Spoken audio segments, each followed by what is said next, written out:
Hi hello नमस्कार मंडळी, कसे आहात? मजेत ना? मी पण मजेत आहे. तुमच्यासाठी घेऊन आली आहे लक्ष्मीच्या पावलांनी ह्या मालिकेचा 28 फेब्रुवारीचा एपिसोड. चला तर मग आज काय झालं माहितीये का? चला सांगते. काल आपण बघितलं होतं की वर्मा गोल्ड मधून एक व्यक्ती येऊन त्याने कलाला पैसे दिले होते. ती बिचारी नाहीच म्हणत होती, पण तो व्यक्ती जबरदस्ती तिला देऊन गेला. त्यानंतर तिने ते पैसे पर्समध्ये ठेवले आणि ती घरी निघून गेली, कारण तिला आबांची काळजी होती. आता इकडे अद्वैतला वर्मा गोल्ड मधून फोन आलाय की त्यांनी त्यांचं काम सुरू केलंय म्हणून. आता अद्वैतला प्रश्न पडलाय, काहीच फायनल नाही झालंय आणि यांनी काम कसं सुरू केलं? तेव्हा ते लोक सांगतात की आम्ही तुम्हाला ऑलरेडी ऍडव्हान्स पेमेंट केलंय. तेव्हा अद्वैत त्याच्या असिस्टंटला एकदा विचारतो तर की असं आपलं काही फायनल झालंय का? तेव्हा ती सांगते की नाही, अजून असं काहीच फायनल नाही झालंय. तर अद्वैत पण फोनवर सांगतो, अहो असं काहीच नाही झालंय आणि तुम्ही म्हणता ऍडव्हान्स पेमेंट दिलंय म्हणून. आता तो वर्मा गोल्डला कन्फर्म करायला सांगतो आणि इकडे राहुलला विचारतो की राहुल, तू काय अप्रुव्हल दिलंय का? मला त्यांच्याबद्दल अपडेट हवंय. तेव्हा राहुल म्हणतो, नाही दादा, मी तर असं काहीच अप्रुव्हल नाही दिलंय. तेव्हा अद्वैतची असिस्टंट सांगते की सर, वर्मा गोल्ड मधून एक माणूस तर आला होता, पण तो कधी आला, कुणाला भेटला, कधी गेला, काहीच माहित नाही. तेव्हा अद्वैत तिच्यावर चिडतो आणि म्हणतो, काहीच माहित नाही म्हणजे काय?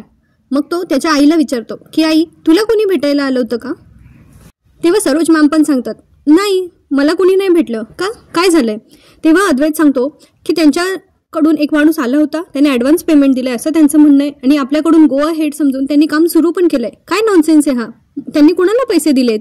तेव्हा राहुलला अद्वैत सांगतो की मला याबद्दल अपडेट हवाय. तर राहुल वर्मा गोल्डमध्ये कॉल करतो आणि तेव्हा त्याला कळतं की ते पैसे कलाकडे दिलेत म्हणून. आणि राहुल तसा अद्वैतला सांगतो की तो माणूस आला होता आणि त्याने कलाकडे पैसे दिलेत आणि तिने ते पैसे तिच्या पर्समध्ये ठेवलेत, म्हणून तो माणूस इथून निघून गेला. काय चाललंय हे? आता अद्वैतला हे सगळं प्रकरण काही कळत नाही, पण त्याला राग आलेला असतो एवढं मात्र नक्की.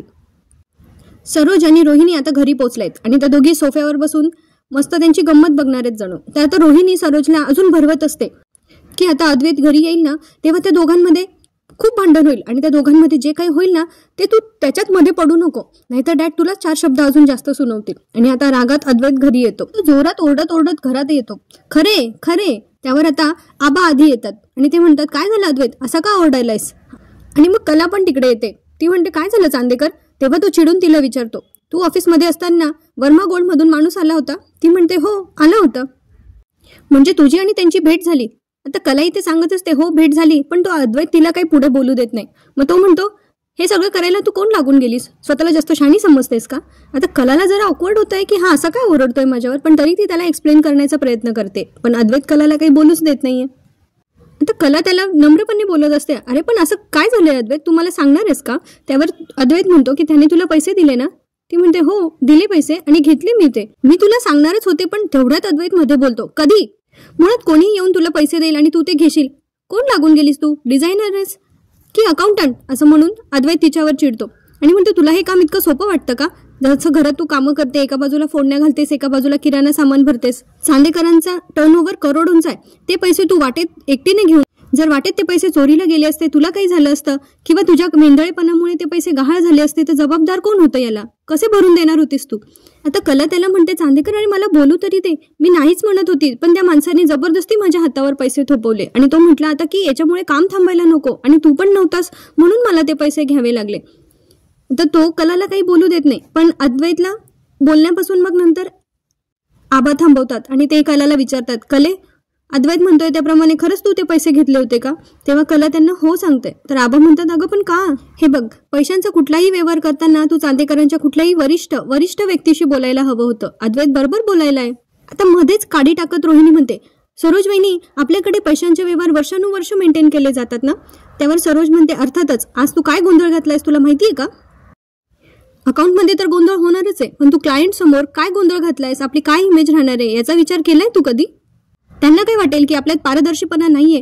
असंच वाटेल ना त्यांना. फडतूस टपरीवर किरुक मुरुक व्यवहार करत असतेस तू. तुला काय वाटलं तू चांदेकरांचा व्यवहार सांभाळशील? असं सरोज रागात आता कलाला बोलत असतात. पण पुढे जरा सरोज मॅडम जास्तच बोलतात. ते म्हणतात, 5 पैशाची लायकी नाहीये तुझी असे व्यवहार सांभाळण्याची. तेव्हा आता कला मध्ये बोलते, सरोज मॅडम माफ करा, चूक झाली माझी, पण माझ्या मनात असं मुद्दाम करण्याचा काही हेतू नव्हता हो. ती नंतर आजोबांची पण माफी मागते. म्हणते, मला माफ करा तुम्ही, चांदेकरांच्या व्यवहारात असा घोळ व्हावा असा माझा काही हेतू नव्हता. मी मनापासून माफी मागते आणि यापुढे माझ्याकडून अशी गोंधळ होणार नाही याची काळजी घेईल. सरोज आता म्हणते, वा, म्हणजे आता असं वागताना असं दाखवते जसं तुझ्या मनात काहीही नाहीये. पण तू हे का केलंयस ना हे मला चांगलं माहिती आहे. त्यावर आता रोहिणी आगीत तेल ओतत म्हणते, इतर वेळेला तर फार फॉर्मॅलिटी करत असते ना, कोणतंही काम करताना याला विचार त्याला विचार, मग एवढा मोठा व्यवहार करताना तुला कोणाला विचारावंसं वाटलं नाही? पुढे रोहिणी म्हणते, आम्ही कसे गरीब आहोत, आम्ही कसे पै ना पै व्यवस्थित खर्च करतो याचा नेहमी ढिंडोरा पिटत असतेस ना. मग तुला एवढी मोठी आमच्याकडचे म्हणजे चांदेकरांकडचे एवढे मोठ्या रकमेचे पैसे तुला इम्पॉर्टंट वाटत नाही? एवढी मोठी रक्कम तुझ्या हातात आली तेव्हा तू आम्हाला कोणालाच कसं विचारलं नाहीस? आम्हाला विचारू शकली असतेस तू. ती सरोजला म्हणते, सरोज वहिनी तू अगदी बरोबर बोलतेस, हिच्या मनात काहीतरी वेगळंच होतं आणि हे काही साधं नाहीये.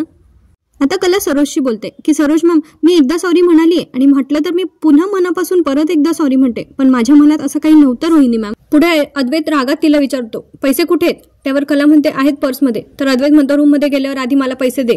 आता आबा म्हणतात कलाची बाजू घेत की चला झालेला विषय आता मिटलेला आहे, परत परत तेच विषय काढून तो वाढवायला नको, चला आता. आणि आता सगळे आपापल्या खोलींमध्ये जातात आणि आबा जाता जाता पुन्हा कलाला समजवतात की आज जे झालं ते पुन्हा व्हायला नको हा बाळा. तर कलाही त्याच्यावर होकारार्थी मान हलवते.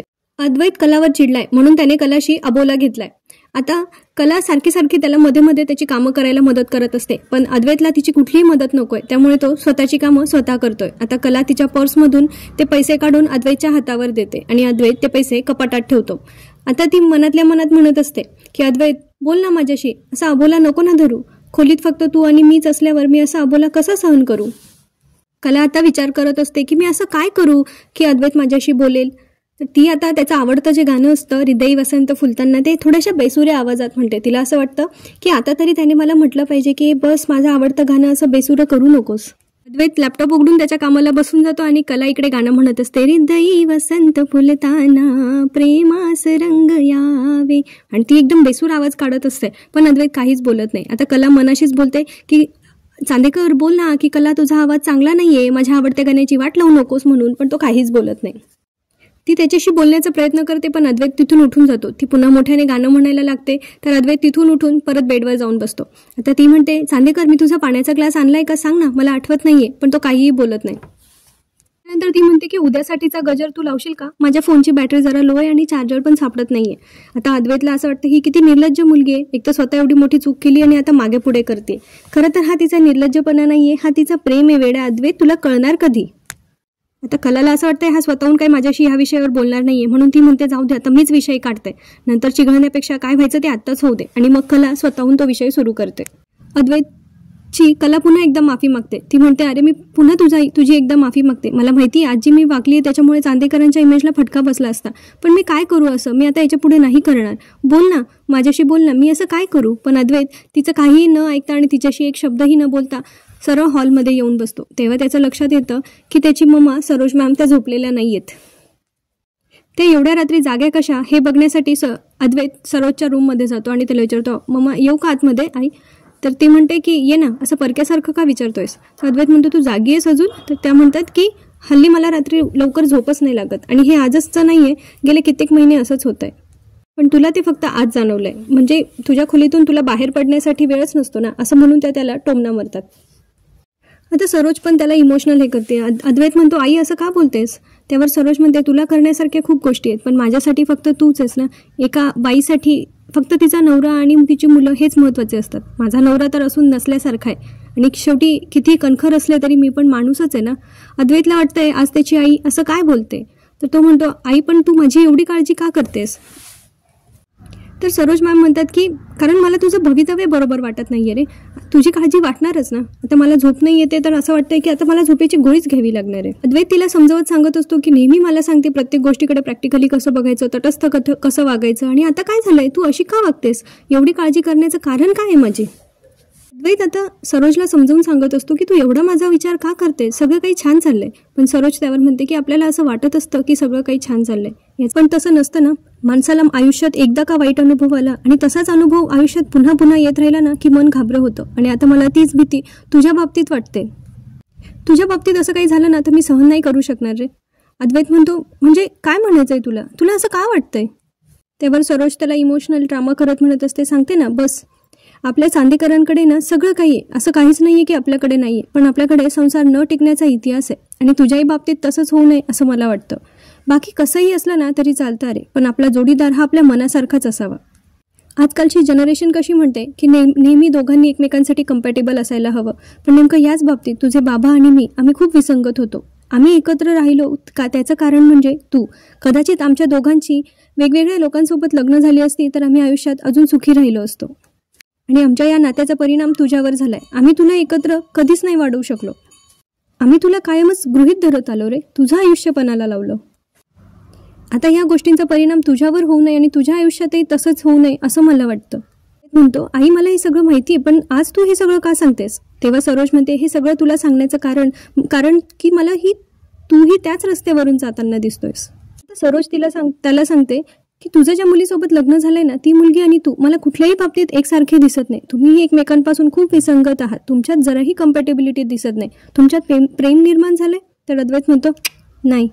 तेव्हा ती म्हणते की नाहीच होणार, कारण तुम्ही फक्त आबांच्या शब्दाखातर लग्न केलंय आणि आता ते लग्न निभवण्याचा तुम्ही निष्फळ प्रयत्न करताय. तेवढ्यात नैना तिथे येते आणि तिला वाटतं की एवढ्या रात्री यांच्या रूममधून कशाचा आवाज येतोय. आता सरोज इथे कलाच्या बाबतीत अद्वैतच्या मनात काही ना काही भरत असते आणि ती म्हणते की ही गरीब लोक आहे ना, ही अशीच असतात. आपण कसं असतो, सुदैवाने लहानपणापासून तुला ह्या गोष्टींचा अनुभव नाहीये. आपण कसं असतो, आपल्याकडे जे आहे ते वाढवण्याचा कसं आहे ते प्रयत्न करत असतो. पण ह्या गरीब लोकांचं तसं नसतं. हे कायम हापापलेलेच असतात आणि ती मुलगी ना, ती तशीच आहे.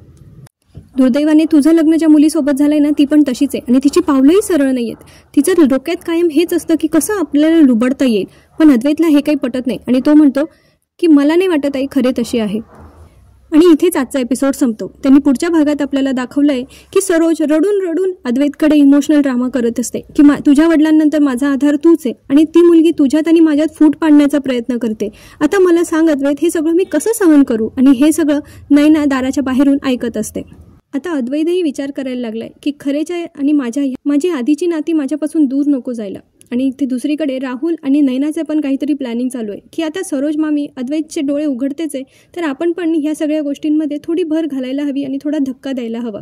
आता काय असेल त्यांचा पुढचा प्लॅन आणि सरोजच्या डोक्यात नेमकं काय चाललंय आणि त्या दोघांच्या ह्या डिस्कशनच्या आता अद्वैत काय विचार करणार आहे आणि पुढे त्यावर काय विश्वास ठेवेन, कसे पावलं उचलणार आहे, हे पाहणं मनोरंजक ठरणार आहे. तेव्हा भेटूया पुढच्या भागात. तोपर्यंत चॅनलला लाईक केलं नसेल तर सबस्क्राईब, लाईक, शेअर नक्की करा. भेटूया पुढच्या भागात. आपली आणि आपल्या परिवाराची काळजी घ्या. धन्यवाद.